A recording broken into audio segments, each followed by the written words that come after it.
Bienvenidos a una escalofriante exploración de los 5 lugares aterradores de México. Prepárense para sumergirse en el oscuro y misterioso mundo de los lugares embrujados y de las historias de terror que los rodean.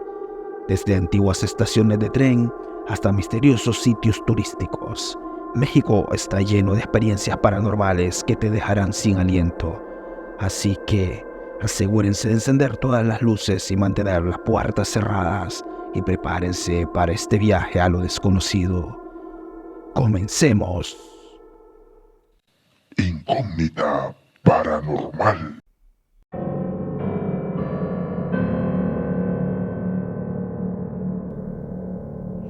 Real de 14 es un pueblo mágico de altas montañas y oscuros secretos.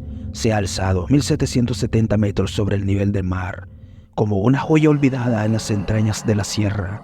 Su acceso es a través del túnel Ogarrio, en honor al pueblo español de donde era originario Vicente Irizar, quien tuvo la iniciativa de crear el túnel. Dicho túnel se adentra a 2.300 metros en la tierra, como si fuera la garganta de un monstruo ancestral que se traga a quienes osan cruzarlo. Fue inaugurado el 2 de abril de 1901 y desde entonces ha sido el único portal al pueblo. En sus días de esplendor, Real de 14 fue un imperio de plata y oro y un refugio para mineros y soñadores que buscaban fortuna. Pero cuando los metales preciosos se agotaron a principios del siglo XX, el pueblo quedó en silencio, sumergido en la oscuridad de la noche eterna. Ahora es un pueblo fantasma donde los edificios abandonados albergan secretos oscuros. La leyenda cuenta que este lugar, en tiempos antiguos, fue habitado por los negritos, indígenas cuyo origen se remonta a épocas inciertas. Los registros históricos datan su ocupación oficial en 1639, cuando el marqués de Cadereyta le cedió estas tierras. En cuanto al nombre, Real de 14, este guarda misterios también. Se dice que Real se otorgaba a lugares bajo el dominio de la corona española, y en este rincón del mundo no fue diferente. Pero lo que intriga son los 14. Hay 3 teorías que se entretejen en el origen de su historia. La primera sugiere que el nombre se originó en un grupo de asaltantes, ladrones del Camino Real, que encontraron refugio aquí. Al ser aprendidos y ejecutados, sumaron 14 y de ahí surgió el nombre.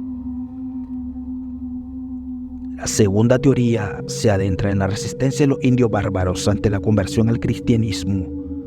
14 expedicionarios fueron enviados a someterlos y la cifra se convirtió en parte de la leyenda. La tercera y más misteriosa relata la llegada de viajeros lejanos forzados a pernoctar en la región.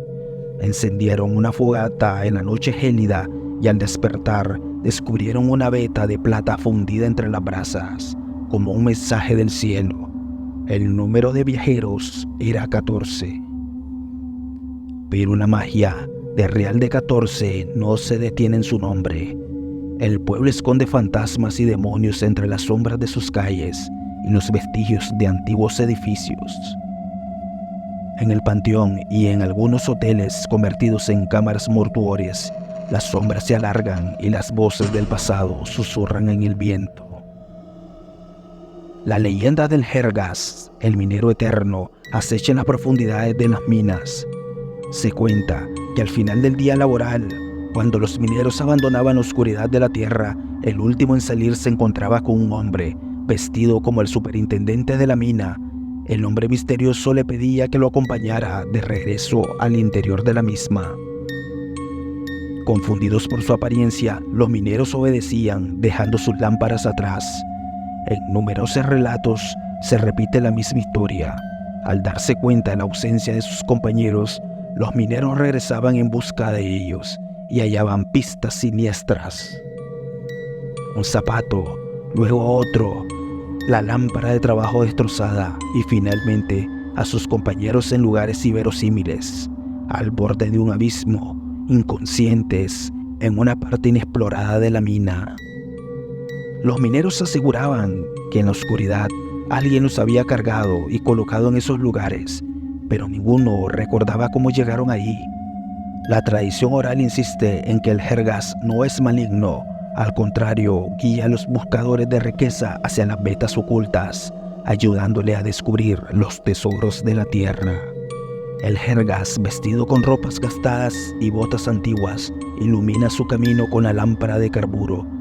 Su espíritu errante aún se escucha en el eco de los pasillos de las minas y su lámpara encendida se avista en lugares remotos, incluso en el túnel de Ogarrio, el acceso al pueblo mágico de Real de 14.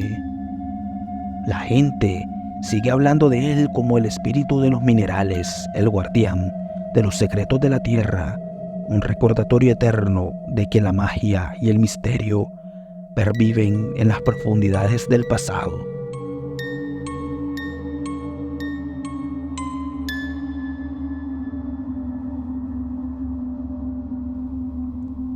El sistema de transporte colectivo de la Ciudad de México, con sus más de 4 millones de pasajeros diarios, es un laberinto de historias misteriosas y secretos que se esconden en los oscuros túneles subterráneos.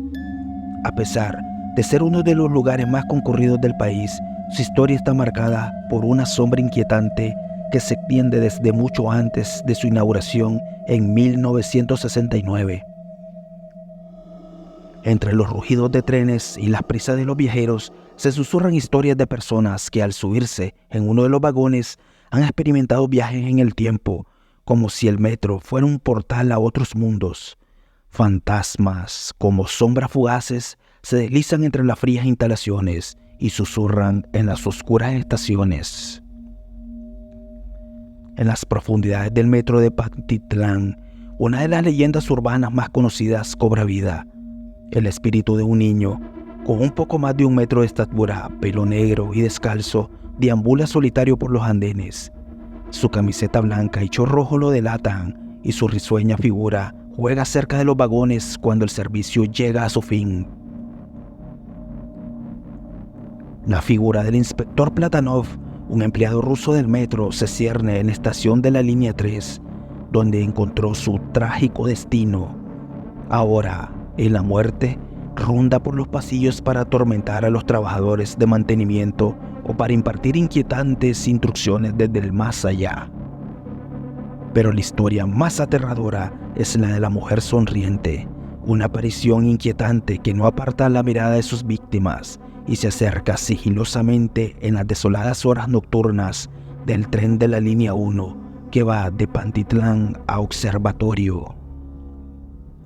Quienes han tenido el infortunio de encontrarse con la dama afirman que es una figura de elegancia enigmática, vestida con atuendos de época y adornada con joyas.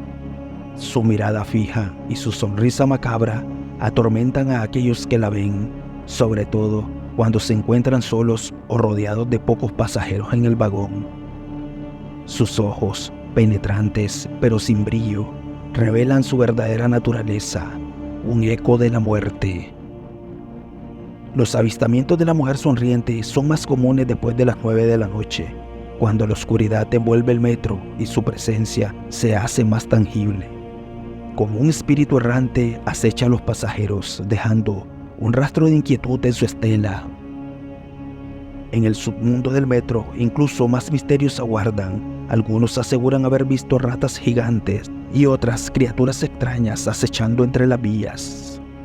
Estos oscuros túneles albergan secretos que desafían la razón, invitando a los valientes a adentrarse en las profundidades del misterio, donde el pasado y el presente se entrelazan en una red de leyendas urbanas.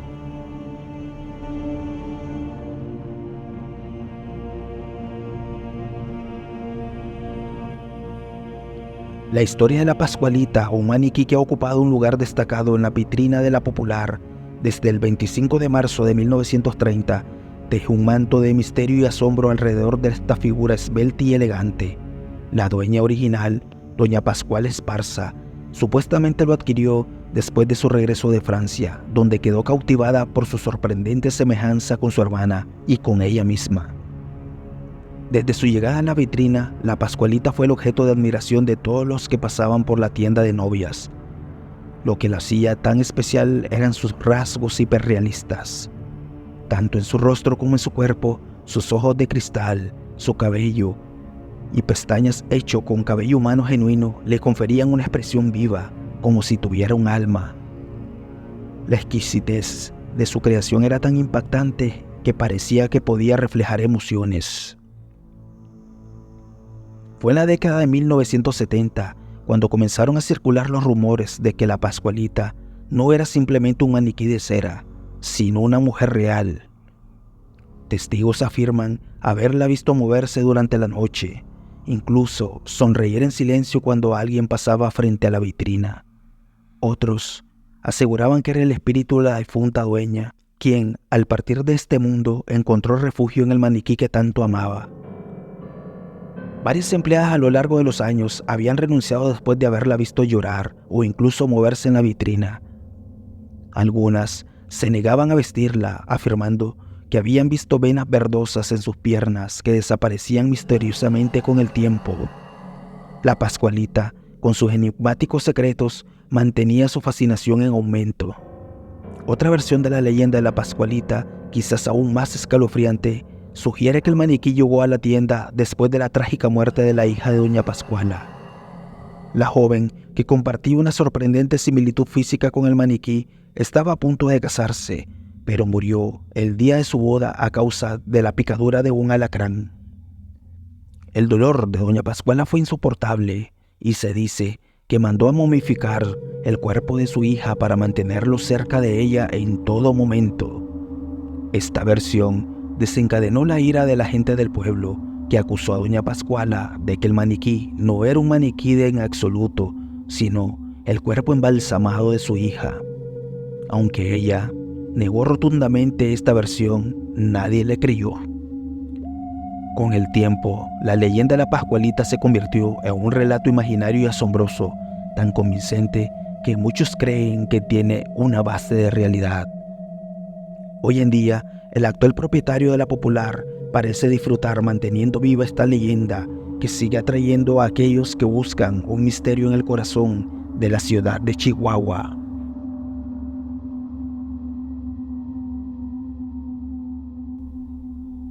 La isla de las muñecas, escondida en los canales de Xochimilco, al sur del bullicio del centro de la Ciudad de México y cercana al majestuoso Estadio Azteca, es una maravilla oculta de secretos insondables. En este rincón de la laguna de Tezuilo, las muñecas rotas y deterioradas de varios estilos y colores pueblan la isla, colgando de árboles y estructuras envueltas en telarañas y habitadas por insectos. El dueño original de esta isla, Julián Santana Barrera, fue quien dio vida a esta macabra colección. Julián Santana, con una historia impregnada de superstición y misterio, creía que las muñecas eran guardianes espirituales, capaces de ahuyentar el alma de una niña que había perdido la vida en trágicas circunstancias en los canales años atrás. Don Julián, con una devoción escalofriante, comenzó a acumular estas muñecas que hallaba en la basura o flotando en los canales de Cuemanco.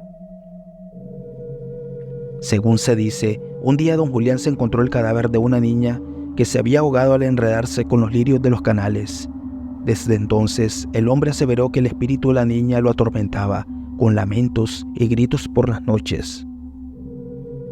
Enfrentando situaciones inexplicables y aterradoras, don Julián se vio impulsado a colgar muñecas por doquier, en un intento desesperado de protegerse de lo sobrenatural.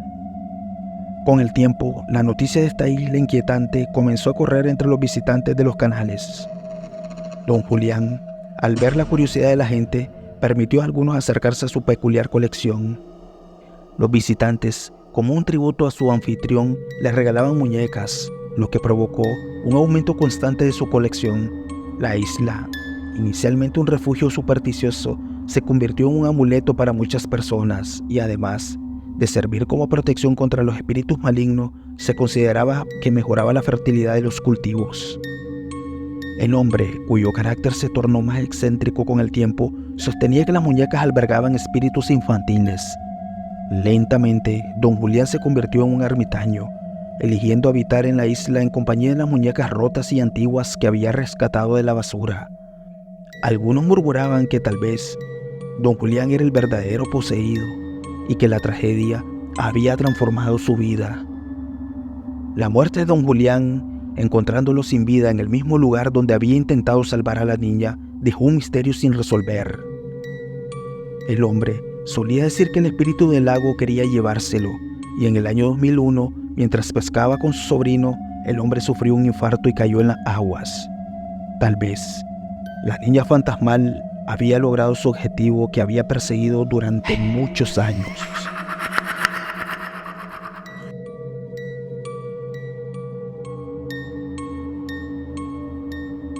El Aeropuerto Internacional de la Ciudad de México es un enclave que rara vez conoce el descanso.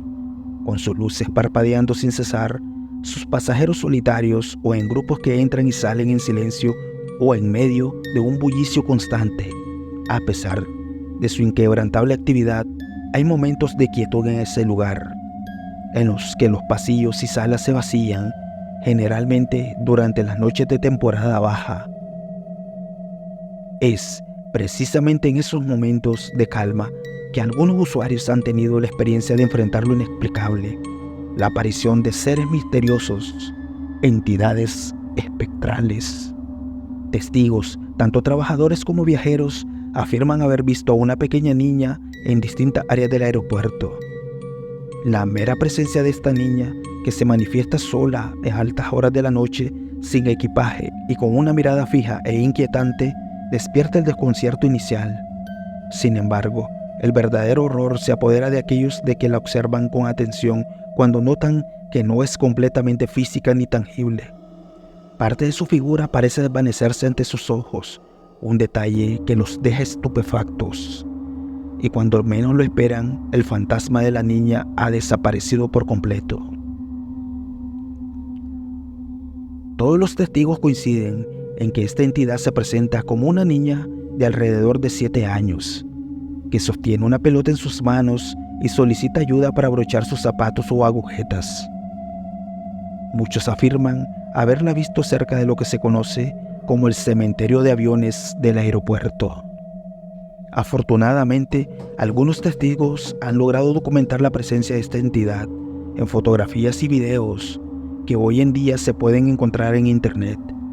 Desde el famoso video que captura la silueta de una niña mirando fijamente desde un avión antiguo hasta otro donde se observa a la entidad durante un servicio nocturno en una aeronave.